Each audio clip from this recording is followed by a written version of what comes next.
Hello everyone. Today we are presenting the paper titled Communication Avoiding Optimizations for Large-Scale Unstructured Mesh Applications with OP2 by Ekanayake et al. Over the years, CPU speeds have improved a lot. Modern high-end processors have around 100 cores. However, the speed of memory and network channels interconnecting the processors and system memories have largely lagged behind, leading to significant memory bandwidth bottlenecks. The key idea used in this paper to optimize large-scale unstructured mesh applications is to trade cheap computation with expensive communication. To understand the paper better, we need few terminologies. An unstructured mesh is a collection of sets of nodes, edges, and if we are looking at in 3D, cells or faces. Unlike structured mesh, where memory accesses are direct and known at compile time, unstructured mesh have indirect memory accesses like A of map of I. When we loop through one of the set like edges, we might use data from other set like nodes directly or indirectly. As we can see in the image, cell J and L are using data from edge I minus 1, J and K are using from I, J plus 1 and K plus 1 are using from I plus 1. These access patterns are only known at runtime and are highly irregular. Because of this irregularity, unstructured meshes have performance bottleneck due to memory bandwidth. A loop chain is a sequence of loops which don't have global synchronization point. Let's look at this code example. Over here, a loop chain consists of loop 1 and loop 2. We can see that loop 1 iterate over edges and update residuals on the nodes. Immediately after, we have loop 2 which also iterates over edges and use residual values to calculate flux. In a standard execution, computer would run loop 1 for the entire mesh, stop, exchange the data with neighbors, and then start the bottom loop. But using loop chain, we are grouping these two loops together and asking compiler to treat them as a single unit. This helps us to analyze data dependencies between loop 1 and loop 2 collectively. Sparse tiling is a runtime technique to fuse loops that access common data, thus increasing data locality. We use loop chain analysis to figure out exactly which iterations in L1 connect to which iterations in L2. Then we output set of tiles which is also called a tiling schedule. Each tile has a slice of loop chain where few iterations of L1 are followed by dependent iterations of L2. This ensures values calculated by L1 are hot in cache so that they can be used by L2, improving the overall performance. As we can see over here, the green edges form a tile. Mentioned earlier, and if we wanted to parallelize the execution of this code, one way would be to manually do it, and another way would be to use the OP2 framework, which is the focus of this paper. So OP2 essentially is a language using which we can define our loops, and this will then be parsed and a parallelized version of our code will be automatically generated. So essentially we define the data sets, which is the values that we were calculating earlier, like res and flux. Then you have your loops themselves, L0 and L1, and then a set of access descriptors, which tells us how data is being accessed.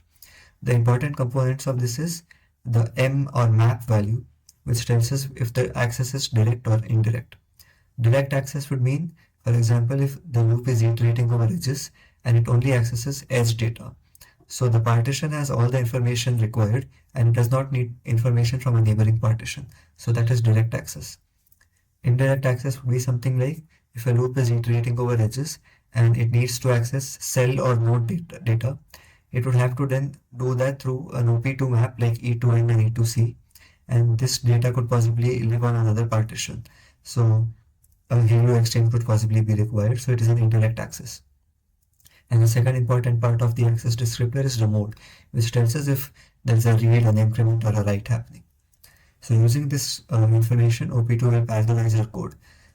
So now execution of L0 is faster, execution of L1 is faster because of parallelization, but because of the dependency between the two, res is being used by L1 and being written by L0, we need to have a communication phase between the two loops in which the hero layers are exchanged.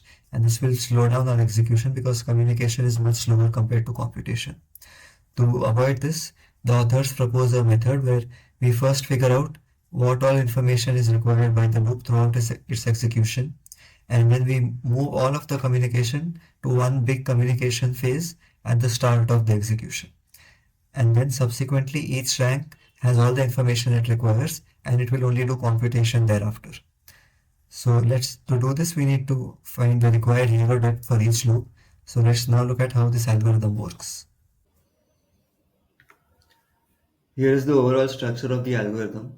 So we take as input the loop chain, the datasets requiring halo sync, and their access descriptors as shown on the previous slide. And the output of the algorithm will be the required halo depths for each loop. The way the algorithm works is for each dataset, we calculate the halo depth for each loop. Throughout the iterations, there are two variables that we need to keep track of. One is the halo ext variable, which tells us the current length of the dependency chain, and the other is an indirect read flag, which tells us if we are actively tracking an indirect read dependency. Inside the for each loop, there are three main cases that we need to take care of. The first case is that of an indirect read. So in this case, we might have to access data part of another partition. So there is a dependency and the dependency chain is continuing. So we set the Halo extension for this loop to be the current dependency chain length, which is stored in Halo ext, and then we increment the length of the chain because it will now the dependency has continued for the next loop. And we set the INDRD flag to true because we are now actively tracking an indirect read dependency. The next case is the write after indirect read.